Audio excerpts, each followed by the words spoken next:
시작하기에 앞서 구독과 좋아요 안 하셨다면 구독과 좋아요 꼭 한 번씩 부탁드립니다. 구독과 좋아요는 크리에이터에게 큰 힘이 됩니다. 제게 큰 힘을 주셔서 감사드리며 바로 시작합니다. 김지수가 브렌트포드 유니폼을 입을 것으로 보이는데요. 손흥민 선수를 보며 우상으로 생각했던 선수가 이제 프리미어리그 개막전에서 만날 수 있다라는 사실에 감회로 새로운 것 같습니다. 자세한 내용 살펴보겠습니다. 영국 가디언 등에서 활동하며 유럽 이적 시장 전문가로 알려진 파브리시오 로마노 기자는 17일 브렌트포드는 성남FC의 2004년생 센터백 김지수와 합의에 도달했습니다. 개인 합의는 끝이 났고 다음 주에 사인을 할 예정이라고 하면서 이적이 사실상 완료될 때 쓰는 문구인 HEREWE 지오를 붙였습니다. 2004년생의 대형 유망주인 김지수는 풍생고를 나와 2022년 성남 구단 최초로 준프로 계약을 맺으며 프로 무대에 입성했습니다. 1군에 입성하기 전부터 대단한 잠재력을 지녔다고 평가받았던 김지수는 곧바로 성남에서 활약하기 시작했습니다. 김남일 전 성남 감독은 김지수를 과감하게 기용했고 김지수는 어린 나이에도 불구 성남에서 좋은 활약을 펼쳐줬습니다. 192, 84라는 탄탄한 피지컬과 뛰어난 빌드업 실력은 유럽 스카우터들의 눈도 사로잡았습니다. 프로 데뷔가 얼마 지나지 않아 김지수는 바이에른 뮌헨에 관심을 받을 정도로 빠르게 성장했습니다. 김지수는 김은중 감독이 이끄는 20세 이하 대표팀에 소집돼 월드컵 4강 진출에 핵심적인 역할을 해내면서 다시 한번 잠재력을 입증했습니다.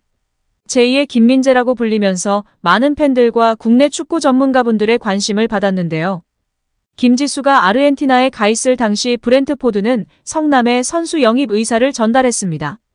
김지수가 대회를 마치고 한국으로 돌아오자 협상이 일사천리로 진행됐습니다.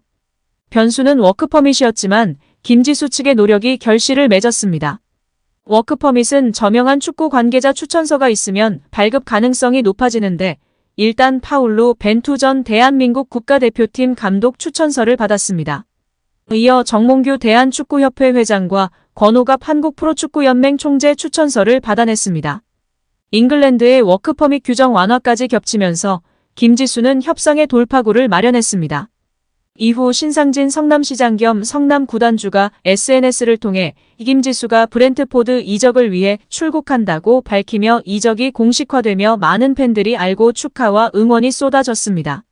김지수는 곧바로 영국으로 넘어가 메디컬 테스트 같은 간단한 영입 절차만 마무리하면 될 것으로 보입니다. 이대로 가면 홈그로운 가능성도 생깁니다. 김지수 선수는 어린 시절 손흥민 선수를 보며 축구 선수의 꿈을 키웠고 언젠가는 손흥민 선수와 같이 프리미어리그에서 뛰고 싶었는데 꿈이 현실로 이뤄지니 얼떨떨하다고 발언했습니다. 홈그로우는 잉글랜드 FA 규정상 21세 이하 전에 잉글랜드 FA에 속한 팀에서 3년 동안 뛰면 홈그로운 선수가 되는데요. 김지수는 2004년 12월생으로 만 18세입니다.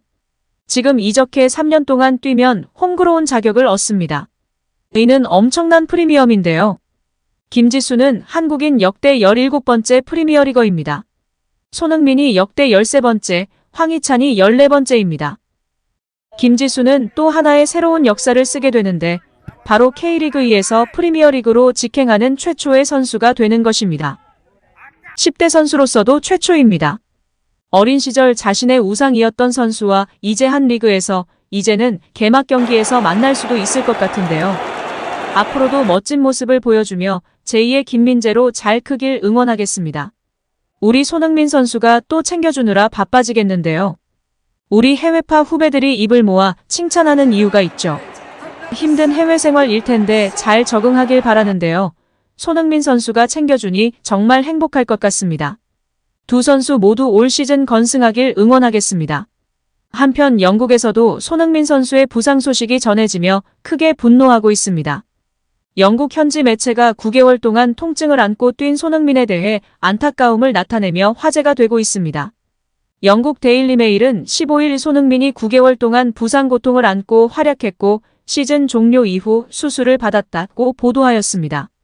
이 매체는 손흥민은 지난해 프리미어리그에서 득점왕을 차지했지만 올 시즌에는 이전 시즌보다 13골을 덜 넣었다.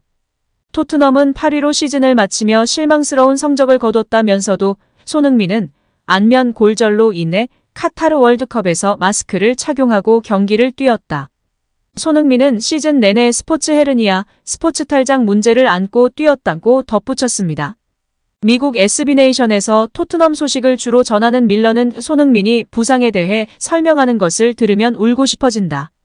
이탈리아로 날아가 콘테의 면전에서 고함을 지르고 싶다며 손흥민이 9개월 동안 통증이 있었다는 것은 시즌 전반기에 부상을 당했다는 것을 암시한다며 울분을 드러내기도 했습니다. 토트넘 현지 팬 커뮤니티 스퍼스 웹에서도 망할 콘테 제대로 하는 게 하나도 없었네. 부상자 먼저 치료와 회복이 먼저지. 전술 희생양도 모자라 부상자를 저렇게까지 뛰게 했던 거야? 그러니 더욱 무리가 오니 악화되었던 것 같아. 이 와중에도 소니는 제 역할을 충분히 했네. 소니 그는 정말 등의 이야기로 손흥민을 응원하고 위로하고 있습니다. 6월 A매치 데이를 맞이하여 한국에 입국한 손흥민은 지난 주말 K리그 경기를 소화한 선수들과 함께 러닝을 하며 회복 훈련에 집중했습니다. 일부 팬들은 왜 손흥민도 회복 훈련을 하는지 의문을 가졌습니다. 이유는 스포츠 탈장 수술 여파였습니다. 대한축구협회 관계자는 손흥민은 스포츠 탈장 수술을 했다. 시기로 보면 2주가 지났고 회복 중에 있다. 감독님도 경기에 뛰게 할지 여부는 회복 여부에 달려있다고 보고 있다. 본인은 강한 의지를 보이고 있다. 이미 수술을 한 지 2주 이상이 경과됐지만 사람에 따라 회복 여부가 다르다고 설명했습니다. 스포츠 탈장은 축구, 하키, 테니스, 레슬링 등 허리를 구부린 채 운동하는 선수들에게 많이 발생하여 스포츠와 탈장을 뜻하는 허니아가 합쳐진 용어입니다. 여기서 탈장이란 내장을 지지해주는 근육층인 복벽이 약해지거나 구멍이 나면서 장이 압력에 의해 복벽 밖으로 밀려나오는 증상을 가리키는데요. 복벽 약한 부분 어디에서나 생길 수 있지만 스포츠 탈장의 경우 대부분 사타구니, 부위, 즉 아랫배와 널쩍 다리가 만나는 곳 위쪽에 발생하는 서해부 탈장일 때가 많습니다. 사실 운동선수처럼 복근이 잘 발달할 경우 탈장이 생기지 않을 것 같지만 운동량이 지나치게 많거나 복압을 급격하게 상승시키는 무리한 동작이 반복되면 복벽에 균열이 생기기 쉽습니다. 그리고 이것이 스포츠 탈장의 원인이 된다고 알려져 있습니다. 손흥민 선수의 경우 안화골절 등 큰 부상 이후 월드컵으로 인해 쉬지 못했고 소속팀에서도 무리한 포지셔닝으로 인한 체력 부담으로 근육에 탈이 난 것으로 보고 있습니다. 첼시의 신장 램파드, 잉글랜드의 축구 전설 앨런 시어러, AC 밀란의 주축이었던 카카 등도 스포츠 탈장으로 시즌을 망치고 무척이나 힘들어했었는데요. 우리 손흥민 선수는 더욱 책임감과 무거운 부담감으로 어매치 기간에 휴식을 선택하지 않고 국가대표팀에서 훈련하고 있는 상황입니다. 이에 많은 팬들과 전문가들은 친선 경기이기 때문에 책임감에 경기를 뛰려고 하는 주장 손흥민 선수가 이번 기회에 편히 회복하면서 몸과 마음 모두 회복하기를 바라고 있습니다. 오늘 영상은 여기까지입니다. 우리 구독자분들의 생각은 어떠신지 궁금합니다. 댓글로 의견을 남겨주시면 감사하겠습니다. 끝까지 시청해주셔서 감사드리며 다음에도 더 좋은 영상으로 찾아뵙도록 하겠습니다. 끝으로 구독과 좋아요 꼭 부탁드립니다. 감사드립니다.